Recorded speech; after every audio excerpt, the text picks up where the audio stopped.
hadapilah. Yuk semuanya kita bersama-sama bernasib bersama-sama semuanya. Yuk.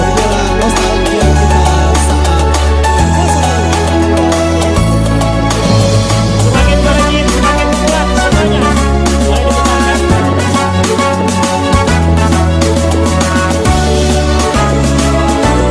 Yang hafal lagu ini, yuk semuanya.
Pak Kiai Haji Dr. Mawardi M. Saleh MA kami persilahkan.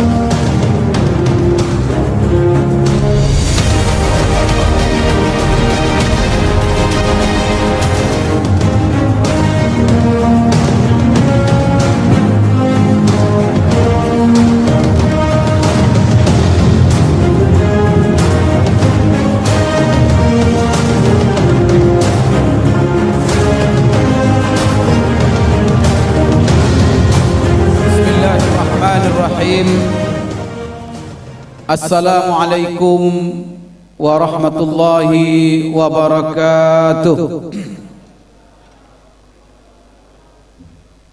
Alhamdulillahi Rabbil Alamin, hamdan katsiran tayyiban mubarakan fih, hamdan yuwafi ni'amahu wa yukafi' mazidah.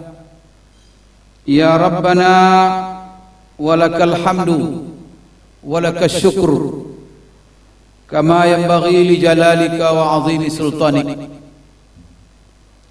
Allahumma salli wa sallim ala sayyidina wa nabiyyina wa syafi'ina wa maulana Muhammad wa ala alihi wa ashabihi wa tabi'ina lahum bi ihsanin ila yaumiddin, amma ba'd. Qala Allah Ta'ala fi kitabihil karim, a'udzu billahi minasy syaithanir rajim. يا أيها الذين آمنوا لا تأكلوا أموالكم بينكم بالباطل إلا أن تكون تجارة عن تراض منكم ولا تقتلوا أنفسكم إن الله كان بكم رحيما. وقال تعالى يا أيها الذين آمنوا هل أدلكم على تجارة تنجيكم من عذاب أليم تؤمنون بالله ورسوله وتجاهدون في سبيل الله بأموالكم وأنفسكم ذلكم خير لكم إن كنتم تعلمون يغفر لكم ذنوبكم ويدخلكم جنات تجري من تحتها الأنهار ومساكن طيبة في جنات عدن ذلك الفوز العظيم. وأخرى تحبونها نصر من الله وفتح قريب وبشر المؤمنين يا أيها الذين آمنوا كونوا أنصار الله. صدق الله العظيم. Yang sama-sama kita hormati, yang kita muliakan, yang kita banggakan, Bapak Presiden, Direktur, Bapak Haji Agung Yulianto, yang Masya Allah tidak mengenal lelah, tidak mengenal capek, memikirkan, kemudian berbuat dan bekerja keras untuk kemajuan perusahaan yang mana beliau telah ditunjuk oleh kita bersama sebagai nakhoda, kapten perusahaan ini. Dan alhamdulillah bahwa keberadaan beliau sebagai nakhoda di kapal besar HNI ini adalah nakhoda yang sangat tepat. Dan alhamdulillah, karena kalau kapal itu sukses bukan penumpang yang dipuji, tetapi yang dipuji adalah nakhada. Ini menunjukkan betapapun banyaknya potensi, hebat potensi dalam kapal itu, tapi kalau nakhadanya bermasalah, maka potensi itu hilang semuanya, dan bisa kapal itu kecelakaan. Apalagi kalau kapal itu berlayar di tengah-tengah laut yang gelombangnya sangat dahsyat dan mencekam. Dan kita sendiri menyadari bahwa gelombang yang kita lalui ini adalah sangat besar, dan kondisi cuaca juga tidak berpihak. Maka kita sebut sekarang dan juga dinyatakan dunia ini dalam kondisi namanya pandemi COVID-19 yang telah banyak menimbulkan masalah dalam sendi-sendi kehidupan.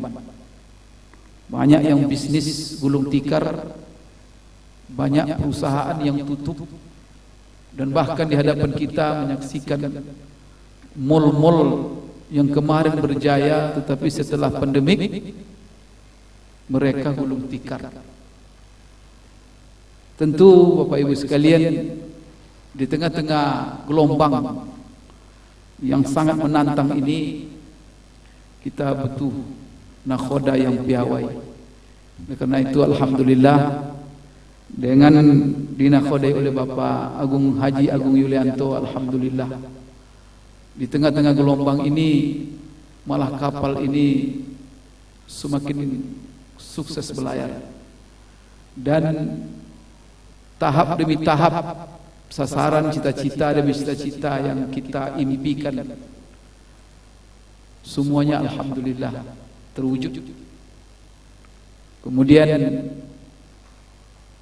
juga di tengah-tengah gelombang yang dahsyat ini banyak yang bertumbangan, tetapi kita bukan hanya sekedar bertahan.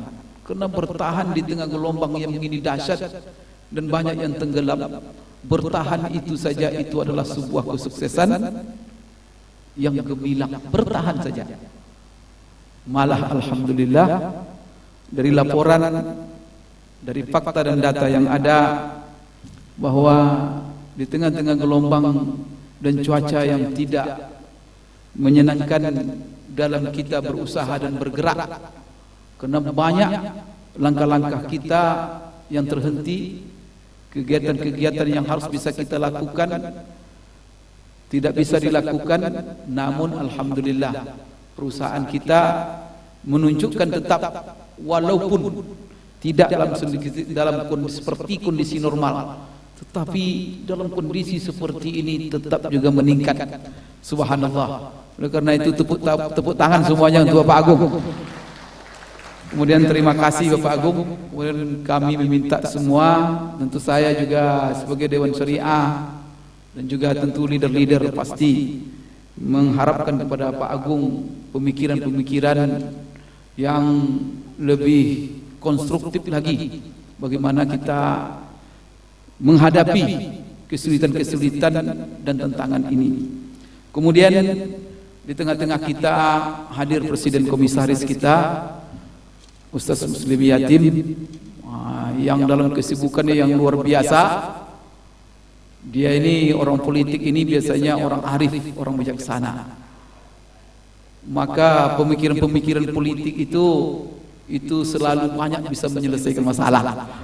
Oleh karena itu tepatlah dia itu sebagai komisaris kita, karena di tengah-tengah konflik dia bisa senyum. Gitu.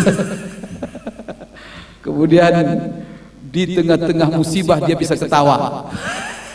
Ini orang pandemik tapi ketawanya semakin besar saya lihat. Ini tentu ketawa ini adalah memberikan satu makna kepada kita. Artinya dalam kondisi apa saja tidak ada namanya kata putus asa. Kemudian alhamdulillah hadir bersama kita, tentu dia tidak asing sebenarnya. Dia bukan orang-orang baru, tetapi kita letakkan dia pada posisi yang harus mereka dengan semangat baru. Maka di sini ada kalau Pak Amir, siapa yang tidak tahu Pak Amir? Kalau dia berdiri saja sudah tahu orang semua, karena dia memang tinggi orangnya. Berbeda dengan saya. Subhanallah. Pak Amir yang setiap acara-acara kita dia selalu membersamai, dan kinerja subhanallah. Jerih payah dia, kerja keras dia. Sampai saya lihat kadang senyumnya sudah miring-miring karena kurang tidur. Mengurus perusahaan ini. Kadang-kadang kalau ditelepon tidak nyambung dia. Entah kenapa dia tidak nyambung. Mungkin karena terlalu capek. Tapi begitulah dia bekerja keras untuk perusahaan ini. Subhanallah. Maka alhamdulillah saya sangat tepat sekali Pak Agung menunjuk beliau sebagai direktur, dan itu direktur marketing yang selama ini memang bergerak di situ. Kemudian juga alhamdulillah juga Pak Aziz ya, yang tidak asing lagi bagi kita. Bagaimana inovasi-inovasi dia dalam produk, dan sekarang menjadi direktur. Ini tentu adalah beban ya, supaya Pak Aziz dengan Pak Amir ini dengan semangat baru nih membangun. Dan insya Allah saya kalau dua orang ini masih muda-muda sebenarnya. Pak Amir ini walaupun ubannya sudah banyak, tapi dia masih muda umurnya itu. Dan semangatnya masih muda. Kalau Pak Aziz ini walaupun sudah tua, tapi penampilannya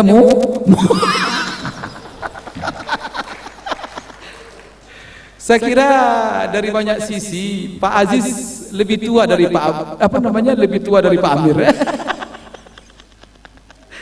Kan begitu Amir kan?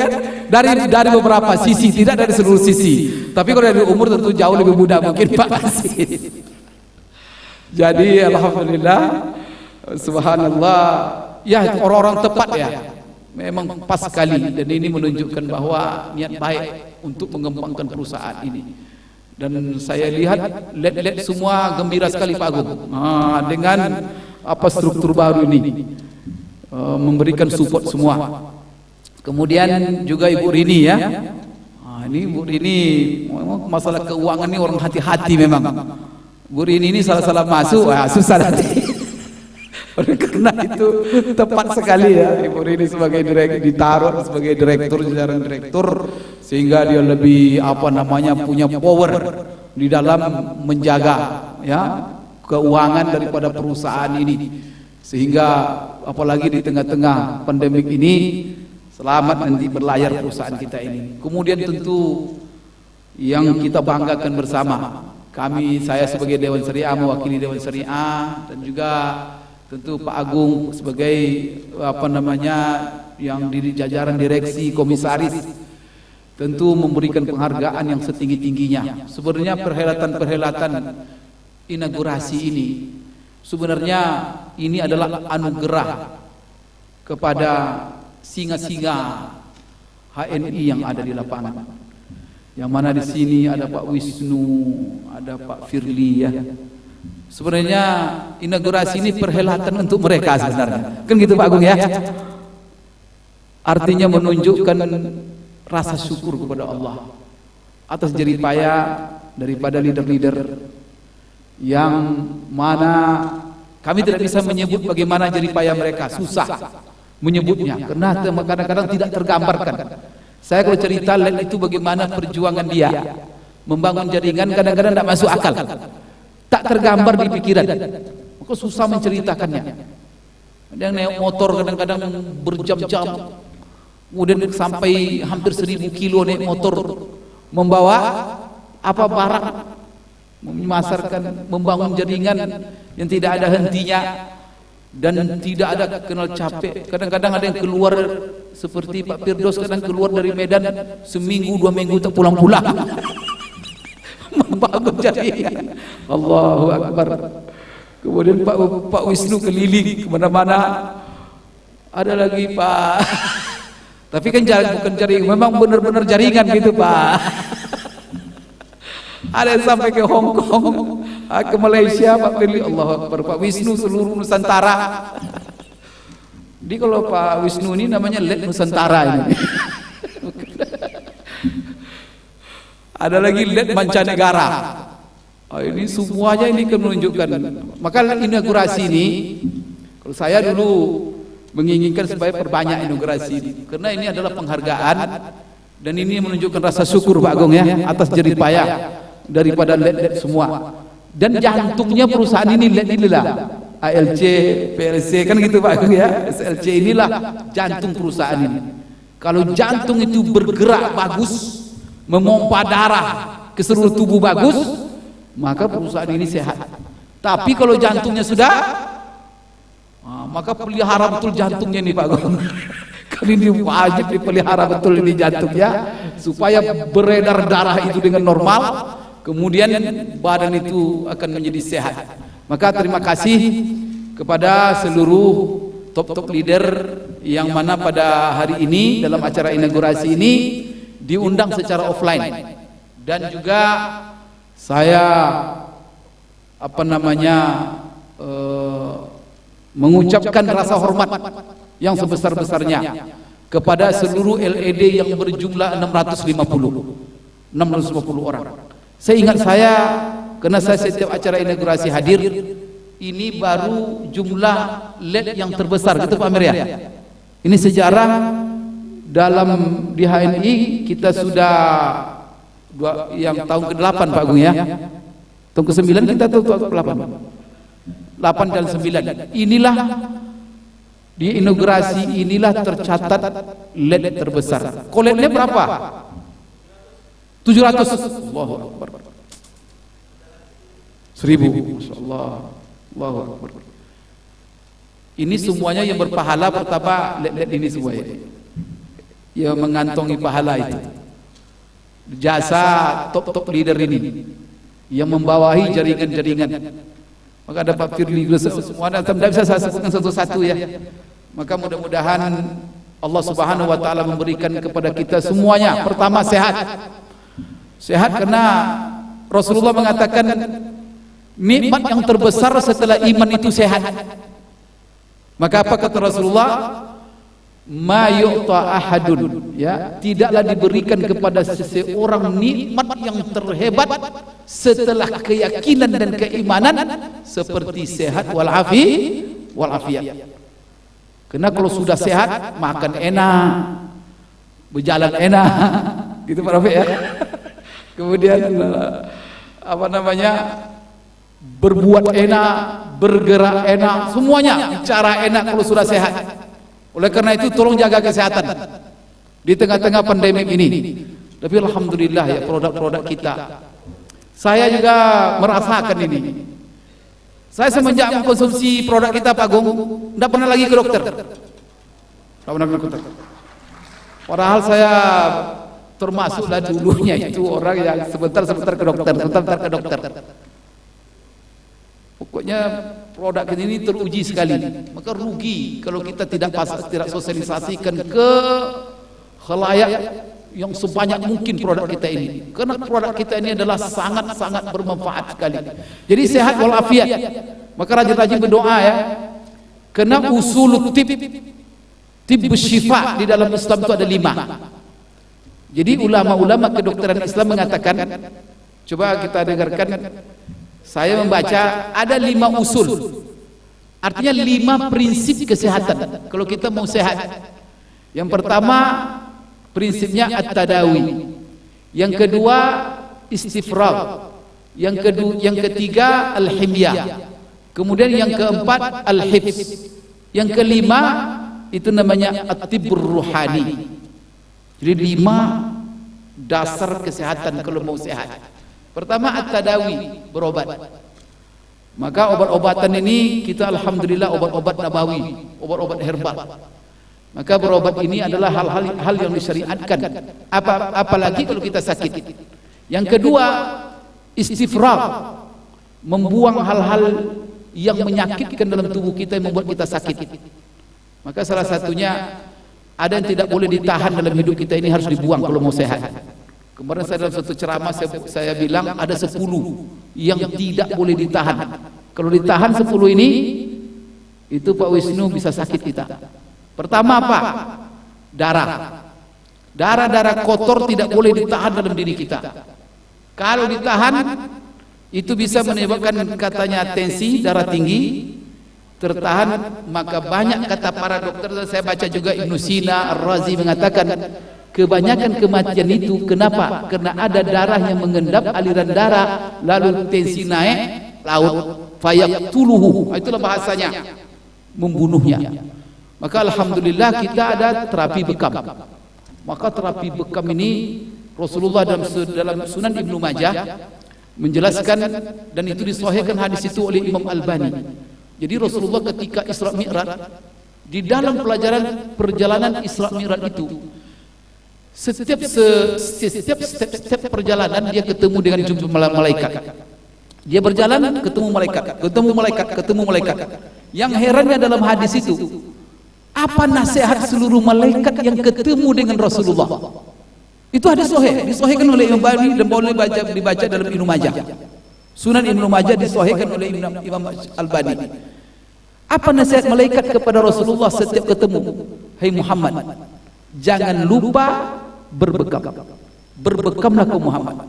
Nanti datang lagi malaikat sana, berbekamlah kamu Muhammad.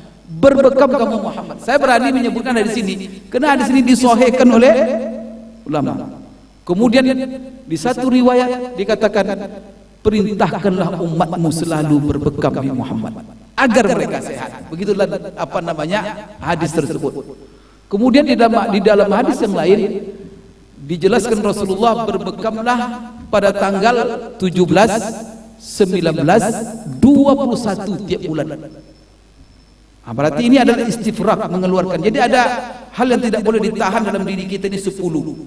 Kalau ditahan, penyakit. Maka membuang itu adalah sehat. Apa yang tidak tahan? Darah. Yang kedua yang tak boleh ditahan adalah, ini mohon maaf, buang air kecil yang ditahan. Itu berbahaya sekali. Yang ketiga tak boleh ditahan adalah buang air besar. Maka kalau sudah buang air kecil, buang air besar, ibadah pun boleh kita tunda gara-gara ini. Karena sholat azan qomatnya tersesak buang air, tidak boleh kita sholat itu, dan tidak boleh kita mendahulukan ibadah mahdoh kita sebelum kita buang. Karena pembuangan ini adalah dasar kesehatan, kata para ulama. Jadi buang air kecil, buang air besar, tidak boleh juga dibuang apa yang ditahan. Tidak boleh menahan lapar. Lapar yang terlalu ditahan itu berbahaya. Kemudian tidak boleh menahan haus. Kemudian tidak boleh menahan muntah. Ini kalau ada orang ingin muntah, jangan ditahan, yang ditelan itu berbahaya, penyakit. Kemudian apalagi yang tidak boleh ditahan oleh para ulama untuk menjaga kesehatan. Ini mohon maaf, ini salah satu yang tidak boleh ditahan adalah mani. Maka mani itu tidak boleh ditahan. Maka orang-orang menahan mani cepat mati. Maka kalau dia mau keluar, salurkan. Itulah sebabnya ada nikah, ya kan, yang syariat. Maka anak-anak muda kita jangan lambat-lambat menikah, pendek umurnya nanti. Itulah sebabnya, subhanallah, kenapa kita kalau tidak sanggup menikah, tundukkan pandangan, ghaddul basar. Kalau tidak sanggup menikah, apa aturan agama kita? Puasa. Kemudian dilarang melihat yang porno, melihat. Maka anak-anak kita kalau mau sehat, dia mau panjang umurnya, itu. Kemudian juga yang tidak boleh ditahan, ngantuk. Maka kalau sudah ngantuk, jadi tahan, tidurlah. Jadi ini adalah prinsip-prinsip kesehatan. Ini dari sisi yang kedua, ya. Jadi usul-usul sehat itu berobat. Kemudian yang kedua, berobat ini apa? Sudah dijalur obat. Maka yang obat itu diantaranya madu, habbas sauda. Ini semuanya ada sama kita. Ada tin, ada zaitun, kemudian madu, ya, syifa. Maka kita coba lihat kata syifa semua di dalam Al-Quran, di dalam hadis Rasulullah, itu adalah obat. Jadi yang kedua tadi mengeluarkan, jangan menahan hal-hal yang menyakitkan. Kemudian yang ketiga adalah menjaga pantang, berpantang. Maka apa pantang-pantang dalam apa? Kalau seandainya dia kena gula, pantangnya berpantang, itu pangkal sehat. Karena ada di antara kita ini, kadang-kadang dia sudah kena penyakit gula, pantangnya ini dibuat juga pantang. Nanti dia bilang mati-matilah, hidup-hiduplah. Nah, itu bukan orang beriman. Itu orang beriman itu, karena kan ada kaedah oleh ulama tauhid. Apa kaedahnya, Bapak Ibu sekalian? Kita wajib melakukan usaha-usaha yang bersifat fisik. Usaha fisik itu wajib, itu dalam agama wajib. Terus sebabnya seperti kita tidur. Sebelum tidur kita disuruh apa? Disuruh kunci pintu, kunci jendela, matikan lampu, matikan api. Itu kan usaha fisik. Kemudian kibaskan spray sebelum. Itu hadis-hadis sahih semua, itu dalam Bukhari dan Muslim itu. Kata Rasulullah, sebelum kamu tidur, apabila kamu tidur, spray kamu itu dikibaskan 3 kali dulu. Karena kamu tidak tahu apa yang ada di atas spray itu. Barangkali hal-hal yang, coba kok Rasulullah mengatur spray, apa hubungannya agama dengan? Tapi itu adalah usaha fisik. Rasulullah sendiri, Rasulullah melarang kita tidur di tempat yang tidak ada tertutup. Maka sistem kamar ini itu syariah. Maka orang kalau tidur di tempat terbuka itu tidak dibolehkan oleh agama. Kenapa? Karena banyak bahaya. Bapak Ibu sekalian, ini usaha fisik. Karena di satu sisi setelah usaha fisik, baru kita berdoa dan bertawakal.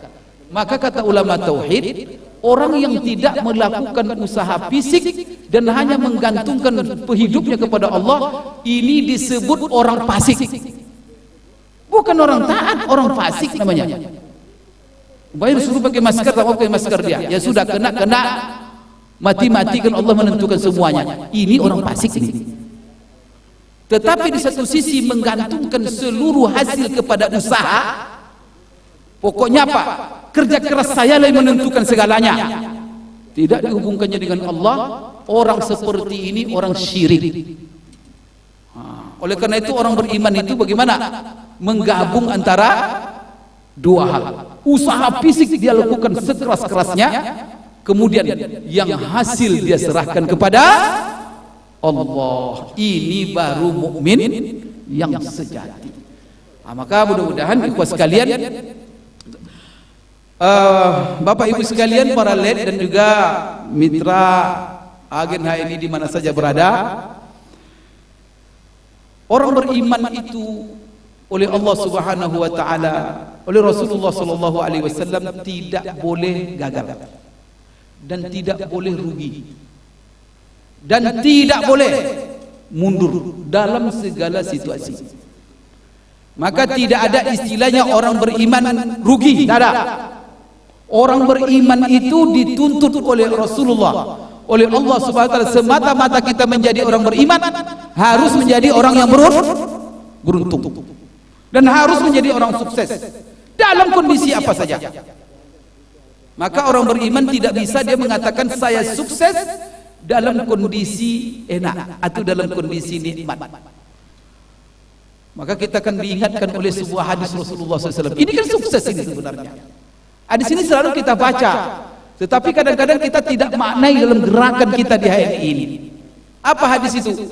Ajaban li amril mu'min. Menakjubkan kehidupan orang beriman.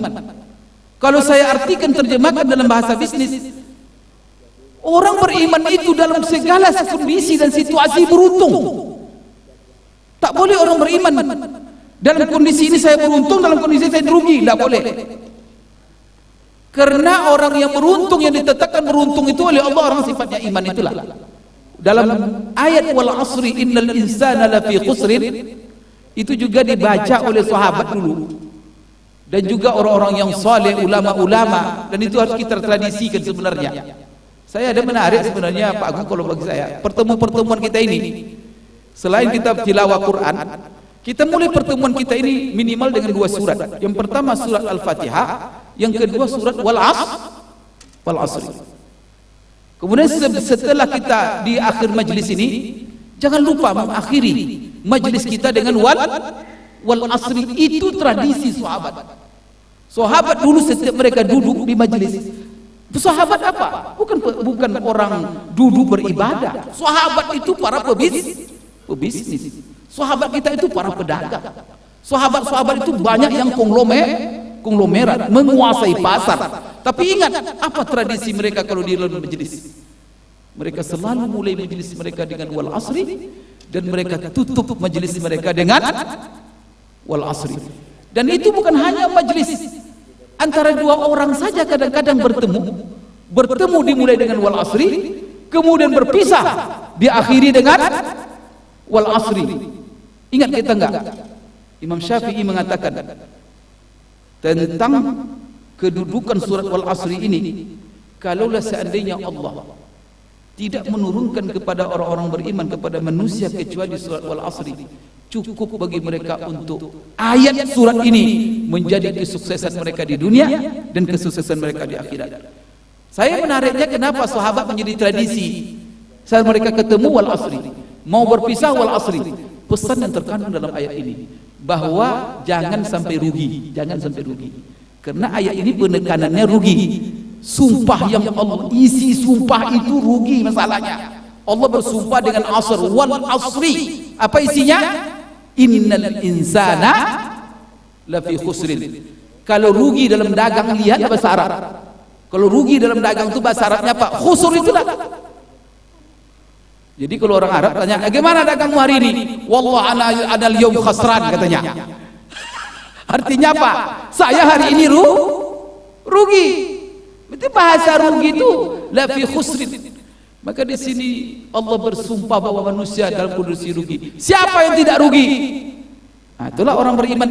Maka orang beriman berarti orang yang tidak rugi. Kita orang-orang beriman tidak boleh rugi.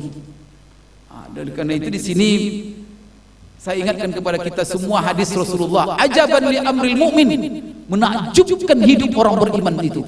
Kenapa? Karena hidup mereka semuanya baik, semuanya beruntung. Kalau mereka mendapat kenikmatan, menghadapi kesenangan, mereka bersyukur. Kalau mereka, dan itu adalah keuntungan bagi mereka. Kalau mereka mendapatkan musibah atau banyak tantangan, halangan, maka mereka bersabar menghadapinya, dan itu adalah beruntung. Dan alhamdulillah, maka kita pada musim pandemik COVID-19 ini, sekalipun Bapak Ibu sekalian, ya tidak seperti kondisi normal, tetapi kita sudah disebut beruntung luar biasa. Ini berarti apa? Iman kita jalan di sini. Dan insya Allah orang beriman di dalam kenikmatan dia beruntung, di dalam musibah dia juga harus beruntung. Maka keuntungan di tengah-tengah pandemik ini butuh kesabaran. Kesabaran ini kalau kita jabarkan banyak sekali. Sabar bukan arti menahan, bukan hanya sekedar menahan. Sabar itu artinya adalah berbuat lebih banyak. Sabar itu artinya bekerja lebih keras. Kemudian sabar itu berpikir lebih produktif, berpikir lebih inovatif. Artinya apa? Di hadapan musibah itu, tantangan itu, sabar, maka dia berpikir bagaimana mengatasi musibah, dan dia tetap dalam kondisi kebaikan di tengah-tengah musibah itu.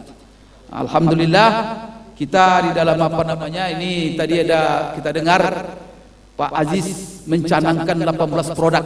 Maka saya katakan kita harus beruntung di tengah-tengah pandemik ini. Tidak boleh rugi perdagangan kita. Cuman bagaimana kita mensiasatinya, itu adalah harus sinergi kita bersama. Maka umpamanya apa? Di tengah-tengah pandemik ini kita bisa menghasilkan produk-produk yang sangat dibutuhkan. Karena yang namanya berdagang adalah mengisi kebutuhan orang banyak. Maka siapa yang beruntung dalam dagang adalah orang yang tepat dalam mengisi kebutuhan orang banyak. Maka dalam bisnis ini kan pertama sekali adalah produk yang kita jual. Maka sahabat dulu mereka berdagang di 4 musim. Musim panas, musim dingin, musim semi, musim gugur. Coba Bapak baca sejarah peradaban Arab, bagaimana mereka berdagang. Jadi rupanya kalau dari Madinah umpamanya, lihat musim itu, dia pergi ke Yaman berdagang. Di musim apa? Nanti dilihat apa kebutuhan orang Yaman dan musim apa. Maka mereka akan bawa barang-barang ke Yaman sesuai dengan musimnya. Karena di musim itu orang butuh ini. Maka tak mungkin kalau musim panas terik barang jualannya jaket dingin, maka takkan laku. Maka perlu inovasi. Maka begitu juga nanti mereka pergi ke Syam. Nanti Madinah lagi butuh apa? Mereka akan cari di Syam nanti barang-barang. Ini juga tentu.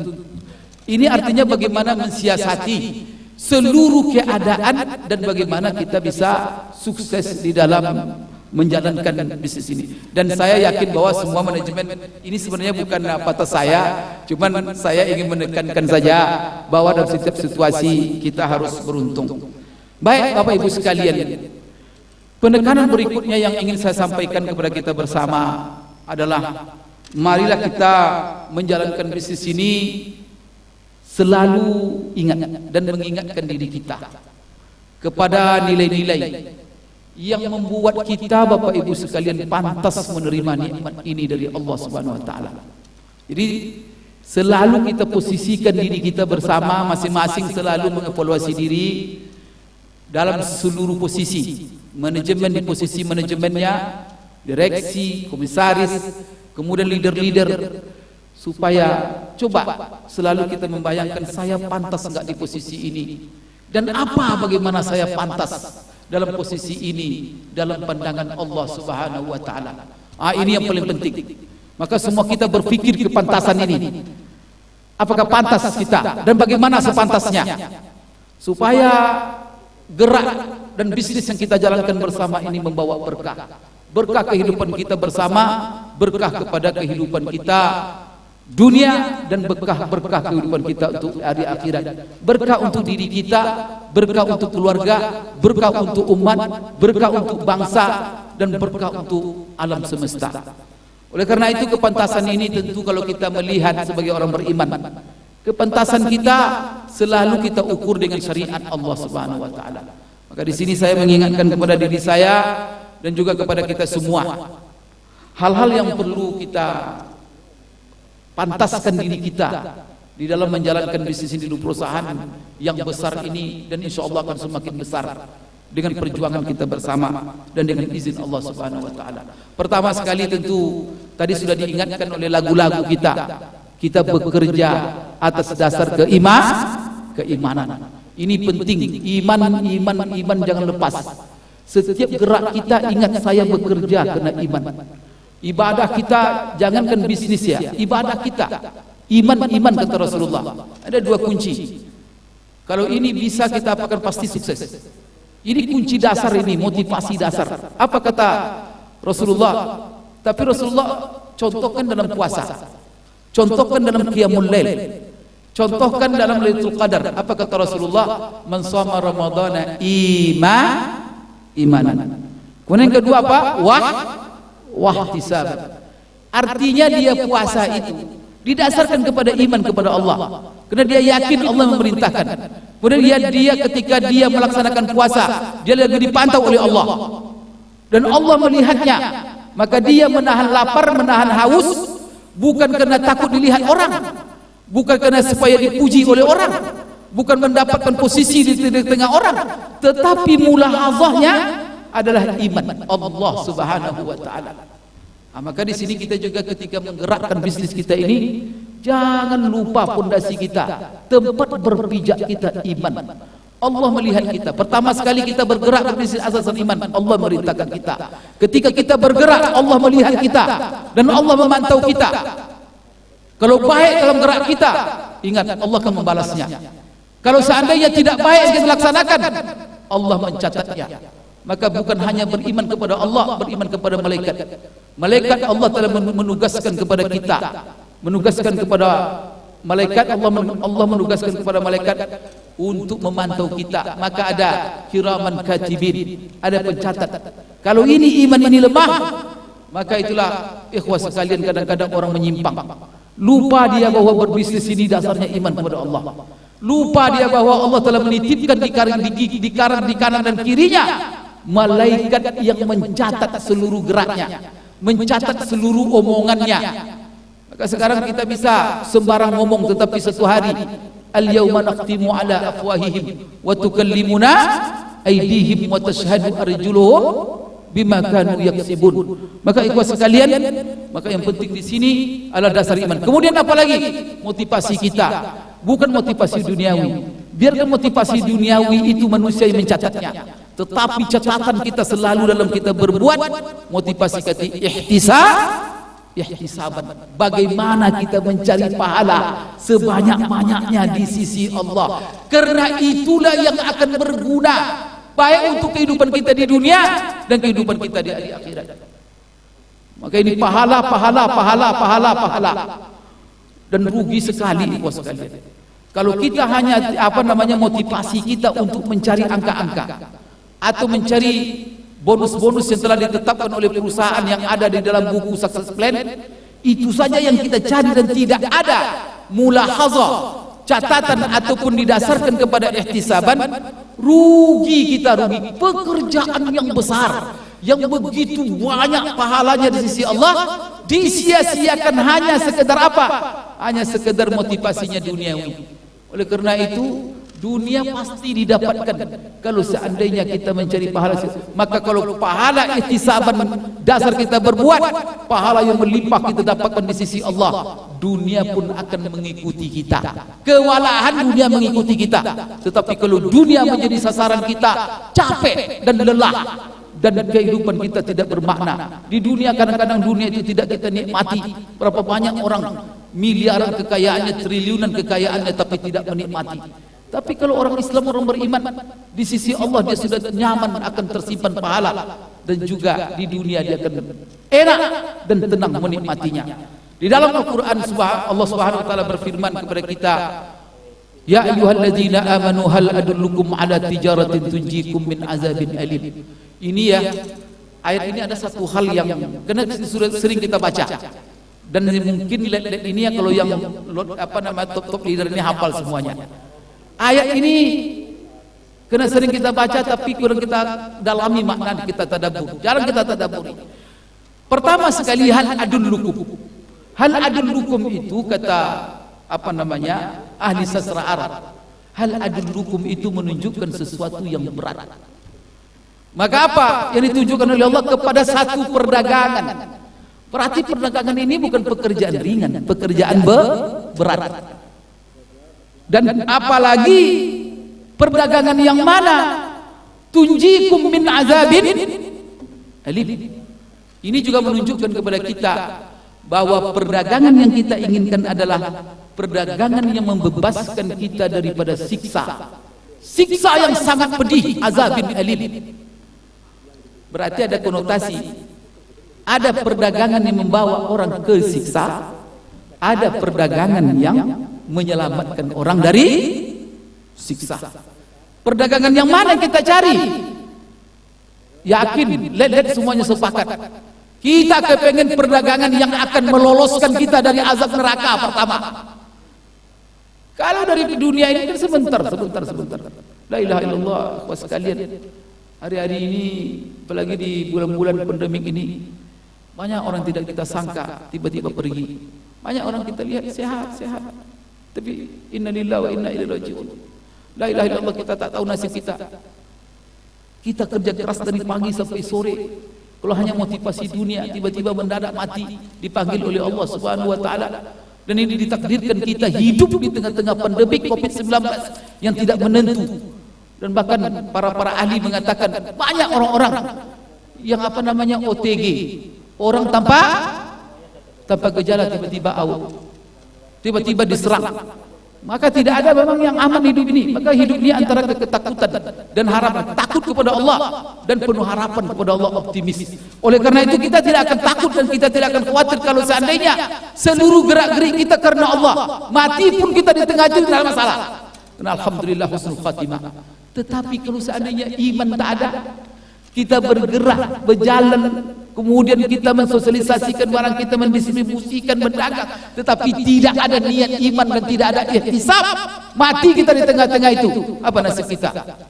La ilaha illallah, rugi. Keuntungan di dunia, uang yang terkumpul semuanya tinggal sama orang yang hidup. Setelah itu apa? Tak tersimpan apa yang kita buat di sisi Allah Subhanahu wa taala. Maka ikhwah sekalian, kita berbuat sebagaimana nasyid kita, apa namanya nasyid kita yang utama di dalam HNI ini. Kita bekerja atas keimanan, iman dan iman yang dibarengi dengan ihtisab.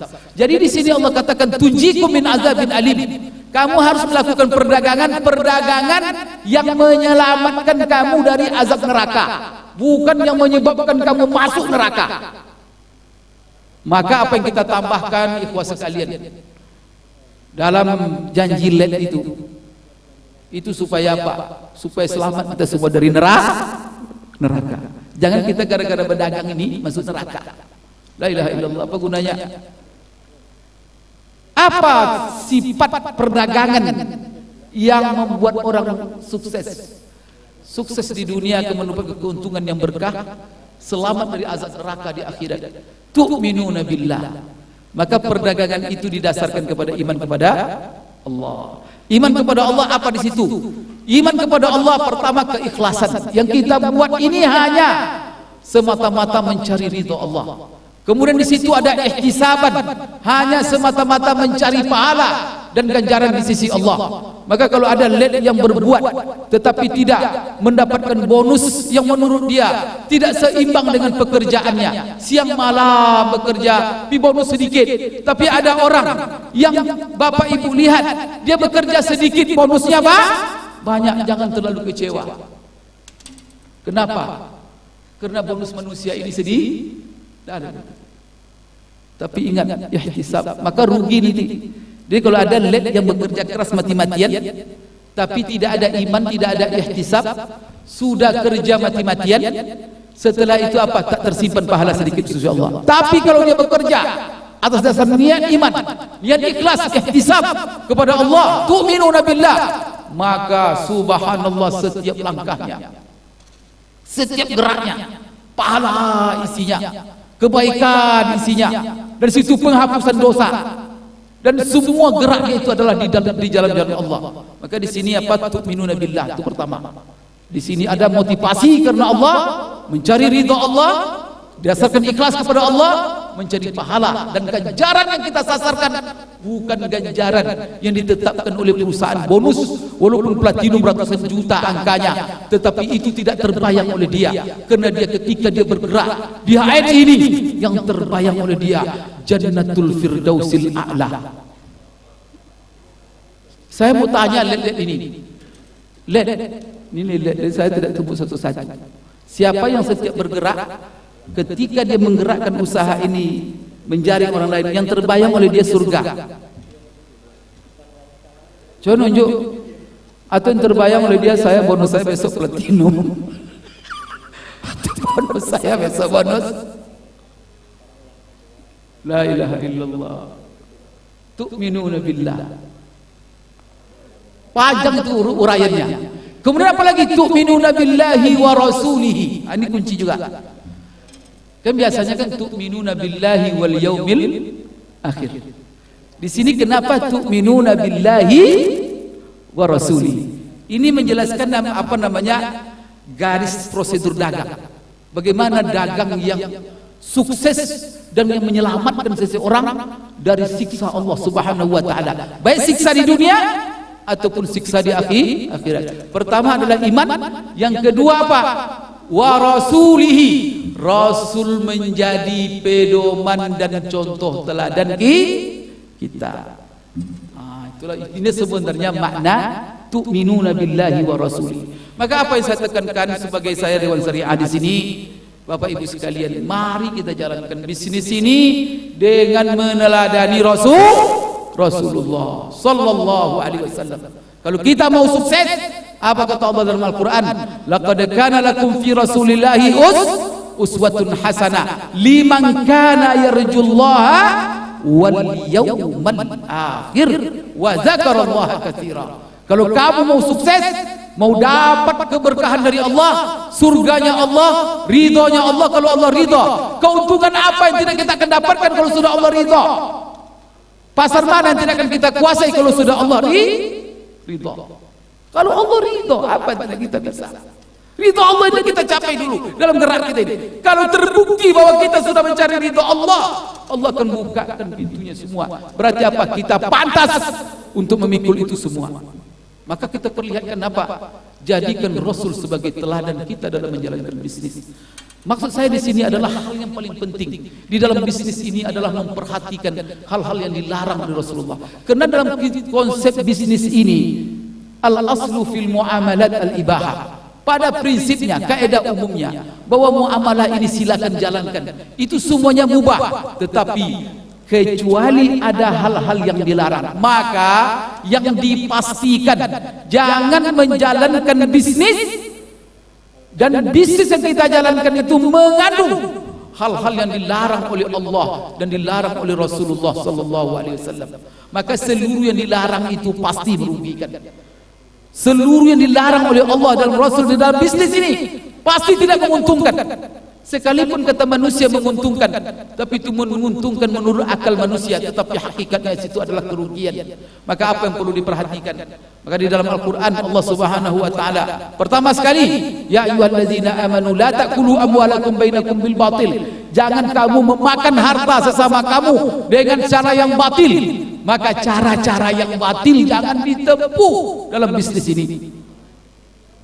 Jangan-jangan Bapak Ibu sekalian, kalau seandainya kita membiarkan, kalau ada yang batil lalu tidak ditegur oleh direktur, tidak ditegur oleh komisaris, tidak ditegur oleh Dewan Syariah, tidak ditegur oleh led, dibiarkan penyimpangan itu, maka ketika itu Allah tidak memberkahi.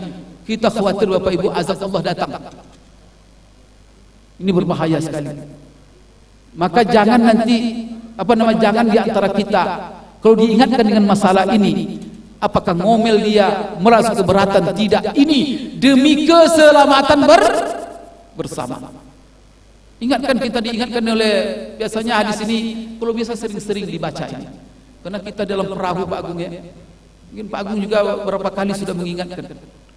Dia sebagai nakhoda mengingatkan seluruh penumpang, kita penumpang semuanya di dalamnya. Jangan sampai sembarangan membocorkan kapal dari bawah. orang yang berbuat pelanggaran itu sama membocorkan kapal HNI supaya karam kita bersama. Kalau ada orang yang kelihatan kita membocorkan, sama-sama kita bergerak untuk menghadang dia. Jika perlu ikat dia, campakkan dia dalam air. Daripada semua yang akan, kan kisah Rasulullah menceritakan sebuah kapal, orang yang berlayar sebuah kapal semua penumpangnya, lalu ada yang mendapat tempat di bawah, di bagian bawah, ada yang mendapat tempat di atas, dan tangganya susah karena orang ramai, haus yang di bawah butuh air. Lalu apa dia bilang?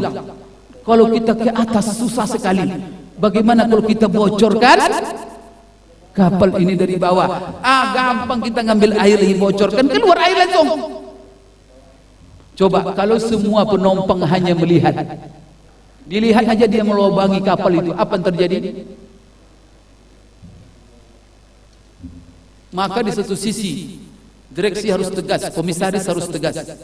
Seluruh penumpang yang akan menghancurkan kapal ini tidak boleh kita, ya barangkali tentu ada prosedur, ditegur, enggak juga diikat dia, enggak juga dibuang dia ke dalam air. Kalau akan menenggelamkan kapal ini semua, bukan satu orang, kapal ini tenggelam dibuatnya, kalau dibuat yang bocor, itulah namanya amar ma'ruf nahi. Maka saya tidak akan bosan-bosan mengingatkan diri saya, mengingatkan kita semua, jadikan Rasulullah sebagai teladan kalau kita mau selamat. Apa teladan Rasulullah SAW dalam bisnis? Hindari yang dilarang-larang oleh Rasulullah. Salah satu yang dilarang oleh Rasulullah, la yahtakiru illa khati'. Tidak ada orang yang menimbun barang kecuali itu orang pendosa. Maka kalau ada niat-niat menimbun-nimbun, ini adalah pekerjaan kata Rasulullah khati'. Orang seperti ini orang tak beres. Maka jangan sekali-kali melakukan ini, karena yang namanya ihtikar, dan ihtikar memberi mudarat kepada orang lain. Kalau seandainya ihtikar yang tidak memberi mudarat, silakan. Tapi kalau ihtikar menimbun-nimbun barang, pertama sekali dia menimbun untuk mendapatkan royalti, untuk mendapatkan pangkat-pangkat tertentu, kemudian dibeli barang banyak-banyak. Setelah itu dia timbun. Kalau hanya sekedar menimbun, sudah mudarat, karena itu adalah namanya mubazir. Kalau sempat dia timbun saja, kemudian diketubur karena tanah, itu mubazir, dan dia dosa. Innal mubazirina kanu ikhwanus syayatin, itu syaitan itu. Maka tidak boleh penimbun-penimbun itu bersama kita, karena penimbun-penimbun itu dibiarkan syaitan. Maka kata Rasulullah, la yahtakiru illa khati'. Kalau seandainya dia tidak menimbun, tetapi dia pasarkan barangnya itu, apa yang terjadi? Mudarat kepada orang banyak. Terpaksa dia menjual barang ditimbunnya itu dengan harga di luar kesepakatan kita. Maka sekarang tadi Ustaz Pak Agung menceritakan, sekarang masih banyak di pasar-pasar online MHS kita dijual dengan harga 20.000 Pak Agung ya, 22.000. Coba, ini apa namanya? Pertama sekali ini membahayakan perusahaan, membuat perusahaan ini tidak trust, tidak bisa dipercayai. Di dalam success plan, kepada produsen, konsumen dijual sekian, kepada member dijual sekian, tetapi buktinya di pasar terbuka online dijual, berarti apa? Ini perusahaan pembohong. Gara-gara siapa ini? Kita biarkan dia. Yang rugi bukan Pak Wisnu saja nanti, yang rugi bukan Pak Agung, bukan saya, bukan kita, semua karam dibuatnya. Oleh karena itu kepada LED semuanya, LED top LED, saya minta kalau ada yang berbuat, tolong laporkan cepat sebelum apa? Berbahaya untuk perusahaan ini. Saya minta laporkan cepat. Kalau di bawah kita dia tegur dia, dan berikan komitmen yang tegas kepada dia, karena ini Bapak Ibu bahaya. Dan ini dirasakan oleh perusahaan, terganggu sekarang gerak perusahaan karena kerja orang-orang tak benar ini. Nah, kemudian Bapak Ibu sekalian, ini masalah ihtikar saja. Setelah itu Bapak Ibu sekalian, penipuan. Apa kata Rasulullah SAW? Man ghasyana falaysa minna. Orang yang menipu bukanlah umat kami, tidak termasuk umat kami. Maka melakukan rekayasa, kemudian melaporkan ke perusahaan. Kadang-kadang tidak terdeteksi oleh yang namanya IT itu kan tidak bisa mendeteksi semuanya. Bapak Ibu, maka perlu moral, perlu akhlak. Akhlak itu adalah antara seseorang dengan Allah, harus menjadi karakter. Karena sehebat-hebat sistem apapun yang dibuat oleh manusia, tapi kalau manusianya tak benar, jebol sistem itu. Ini mohon maaf, Pak Agung sudah membuat sistem, sudah tadi disosialisasi oleh Pak Rofiq. Ini sebenarnya sistem ini adalah untuk meminimalisir terjadinya rekayasa. Tapi sekali lagi, saya di atas mimbar saya bilang sama Pak Agung, ya, sistem apa saja Pak Agung kita buat, kalau manusianya otaknya tak benar, ada saja akal-akalan. Maka kita butuh lab yang benar, niat benar, motivasinya iman, yang memantau dia sebelum dipantau oleh direksi, sebelum dipantau oleh sistem IT, sebelum dipantau oleh leader. Dia adalah merasa di bawah pantauan Allah. Dia selalu takkan mungkin dia berbuat yang tak benar. Mari kita bina. Maka ini juga tentukan tanggung jawab top leader. Kenapa? Karena leader di bawahnya pasti ada lagi upline-nya. Yang bertanggung jawab yang pertama adalah top leader. Bagaimana membangun supaya leader di bawahnya semuanya benar. Katakan kepada mereka, jangan nominal angka yang menjadi sasaran Anda, tetapi apa? Keridhaan Allah itu yang harus menjadi sasaran. Maka yang kita doakan, ya Allah berikan saya sekian triliun, kan bukan itu, tetapi Allahumma inna nas'aluka ridhaka wal jannah.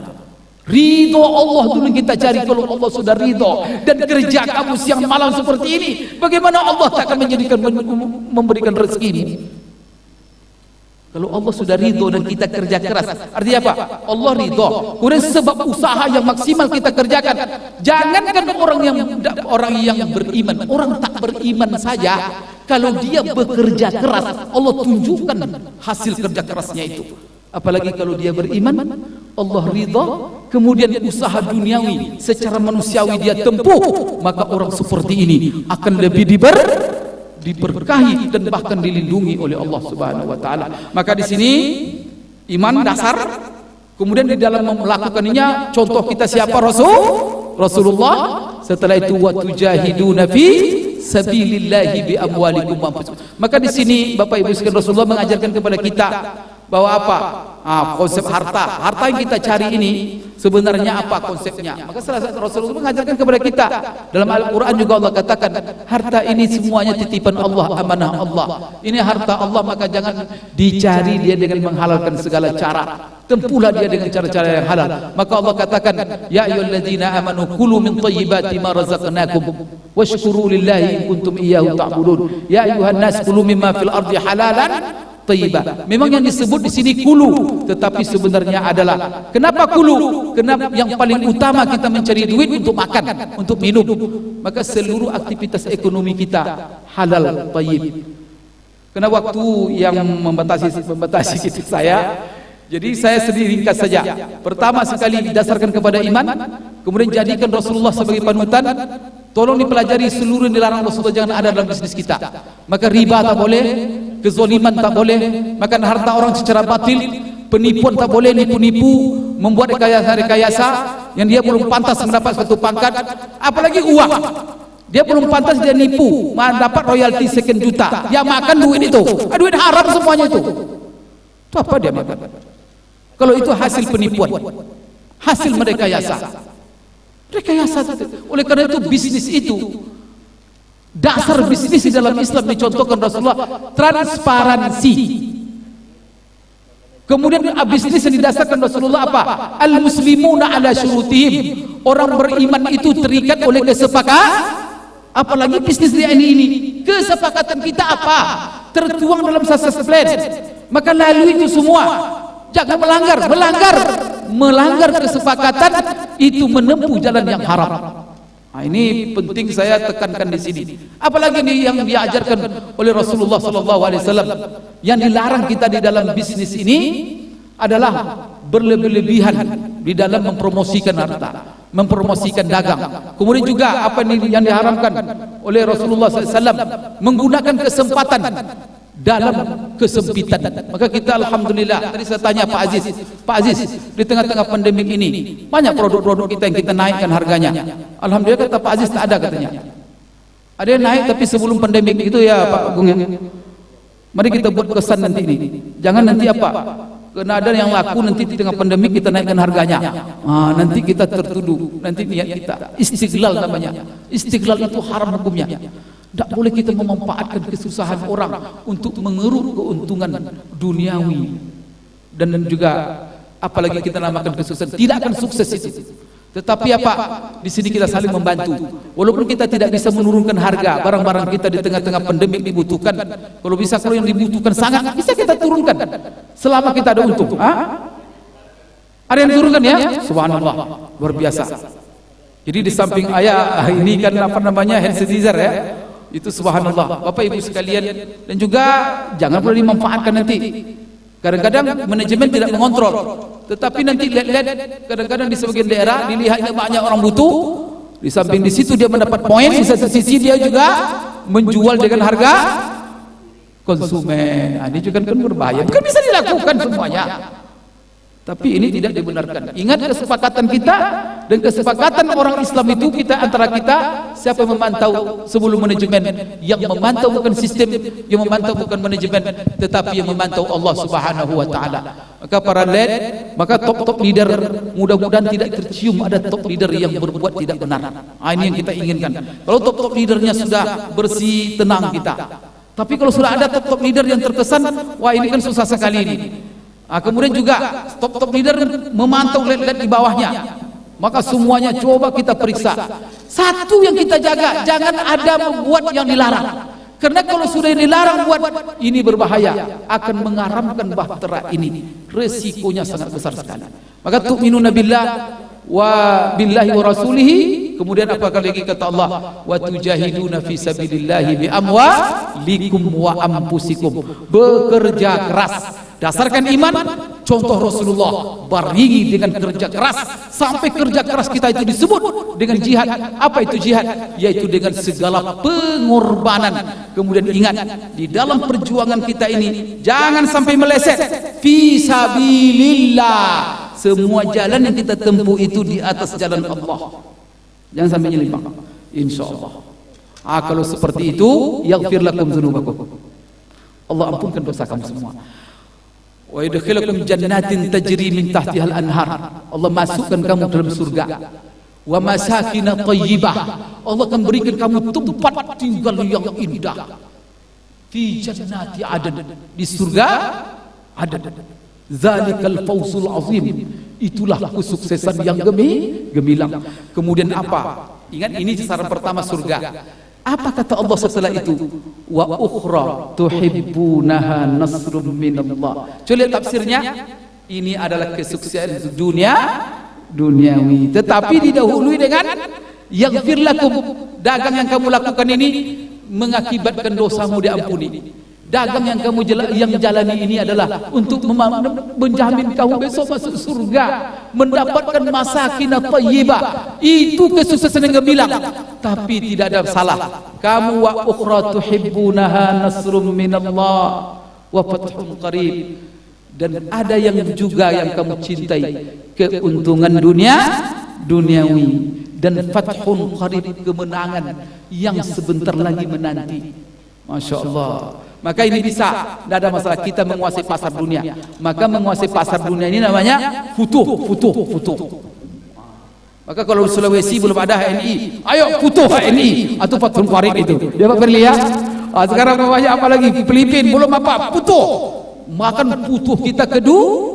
Kan futuh itu kan maknanya penaklukan. Artinya usaha kita ini akan bisa mendominasi dunia semuanya. Insyaallah Bapak Ibu sekalian, dengan komitmen kita bersama dengan ini, insyaallah bahwa di masa-masa musibah ini Allah akan memberkahi. Cari ridha Allah. Kalau sudah Allah ridha, insyaallah sukses bisnis kita ini berkah.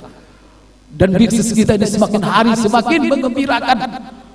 Jaga ridha Allah, Allah akan membahagiakan kita. Yakinlah itu.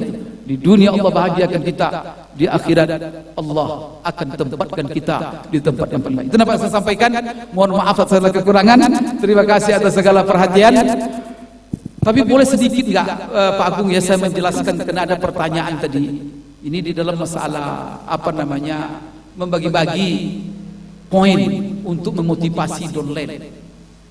Karena ini banyak ditanya oleh bagaimana sekarang kan tidak boleh merekayasa. Tetapi kalau merekayasa untuk menimbun, memang sudah ada fatwanya, kita fatwakan dulu tahun 2016. Jadi fatwa ini saya minta kalau bisa Pak Agung disosialisasikan betul. Maka seluruh LED membaca fatwa ini, dan fatwa ini kalau bisa disosialisasikan kepada downline supaya tidak terjadi penumpukan. Maka penumpukan itu jelas bahwa rekayasa untuk mendapatkan royalti, mengejar sebuah pangkat, maka direkayasa dengan membeli barang banyak-banyak, setelah itu ditumpuk, setelah itu diberikan dijual di pasar online dengan harga yang murah. Ini jelas-jelas dilarang. Cuman kalau seandainya ada yang bertanya, bagaimana caranya Pak Ustadz? Kalau seandainya memang ini adalah poin daripada real, barang-barang sudah terjual secara real, tetapi saya ingin menggerakkan downline saya supaya mereka termotivasi bergerak, maka saya hadiahkan sebagian poin-poin yang memang hasil real jualan, bukan barang tak ada menumpuk. Apakah dibolehkan? Maka memang saya dalam beberapa pertemuan saya katakan bahwa kalau itu memang hak kita secara sah, tidak ada rekayasa, lalu kita berikan kepada orang lain, itu tidak ada masalah secara prinsip. Ya, tidak ada secara prinsip. Kalau itu memang normal dan itu bukan dengan penimbunan, tapi hasil jual dan barang tak ada yang menumpuk. Namun Bapak Ibu sekalian, saya tadi berbincang-bincang dengan Pak Agung. Oleh karena itu, apa masalahnya? Masalahnya Bapak Ibu, kadang-kadang kita bisa mengontrol di satu tingkat, tetapi di tingkat di bawahnya kita tidak bisa mengontrol. Kita umpamanya bisa benar, tetapi mendapatkan di bawahnya nanti kalau dia mencontoh tidak benar. Oleh karena itu saya katakan tadi, kalau memang perusahaan hal ini secara syariah sebenarnya tidak ada masalah, tetapi bi'tibar ma'alat namanya. Ada konsep dalam syariah ini i'tibar ma'alat. Apa resiko akibat dari satu tindakan? Walaupun kadang-kadang boleh tapi berakibat tidak baik, maka ditutup pintu itu supaya tidak terbuka keran untuk berbuat penyimpangan. Oleh karena itu saya katakan, kalau memang susah dikontrol dan akan membuka pintu hal-hal yang akan membahayakan kepada perusahaan, maka kalau kita sepakat menutup, dan itu manajemen yang akan mengkaji, kalau ditutup maka kita harus patuh dan taat kepada aturan ini demi kemaslahatan bersama. Itu dapat saya sampaikan. Mohon maaf kekurangan. Terima kasih. Mudah-mudahan sukses dan selalu berdoa. Jangan lupa ya. Terakhir tadi at-tibur rohani. Jadi tadi kan ada untuk faktor kesehatan itu tibur rohani apa? Itulah Al-Quran, zikir-zikir, doa-doa yang diajarkan Rasulullah SAW. Ada beberapa doa Bapak Ibu, jangan lupa ya. Baca bismillah tawakkaltu ala Allah la haula wala quwata illa billah setiap berangkat dari rumah, jangan lupa. Yang kedua, setiap masuk tempat jangan lupa baca a'udzubika kalimatillahi tamma min syarri ma khalaq. Ini masuk ke ruangan ini baca itu, maka corona insyaallah itu Allah Rasulullah menjamin. Yang ketiga, jangan lupa pagi sore zikir pagi sore. Kalau seandainya tidak bisa baca semuanya, minimal ada beberapa yang dibaca. Pertama baca sayyidul istighfar. Yang kedua baca bismillahilladzi la yadurru ma'asmihi syai'un fil ardi wala fis sama' wa sami'un 3 kali. Kemudian baca a'udzubika kalimatillahi tammati min syarri ma khalaq 3 kali. Kemudian ada doa yang tidak pernah dilupa Rasulullah pagi sore. Doa ini agak panjang sedikit tapi usahakan baca ya, orang-orang ini baca ini. Apa itu? Allahumma inni as'alukal afiyata fid dunya wal akhirah. Allahumma inni as'alukal afwa wal afiyata fi dini wa dunyaya wa ahli wa mali. Allahumma astur aurati wa amin rawati. Allahumma ihfazni min baini yadayya wa min khalfi wa an yamini wa an shimali wa min fawqi wa a'udzu bi 'azamatika min an ughtala min tahti. Abdullah bin Umar mengatakan Rasulullah tak pernah meninggalkan doa ini pagi dan sore. Udah hafal itu? Di-share ya? Ya insyaallah nanti kita share, nanti kita bacakan doa itu dalam hadis yang saya Rasulullah tak pernah melupakan, dan itu doa tolak bala. Doa tolak bala dan menjaga daripada bala. Nggak apa ya? Insya Allah kita share. Itu dapat saya sampaikan, Bapak Ibu sekalian. Jangan lupa berdoa, jangan lupa berusaha. Karena dengan usaha kita tidak termasuk orang yang Bapak Ibu sekalian musyrik. Jadi kalau seandainya orang fasik, dan jangan gantungkan pula seluruhnya berusaha, tapi berdoa selalu kepada Allah, maka umat Islam pertengahan insyaallah sukses, sehat di dunia, selamat di dunia, selamat di akhirat. Aku qouli hadza wa astaghfirullah li wa lakum. Subhanakallahumma rabbana wa bihamdik asyhadu an la ilaha illa anta astaghfiruka wa atubu ilaik. Wabillahi taufiq wal hidayah. Assalamualaikum warahmatullahi wabarakatuh. Assalamualaikum warahmatullahi wabarakatuh.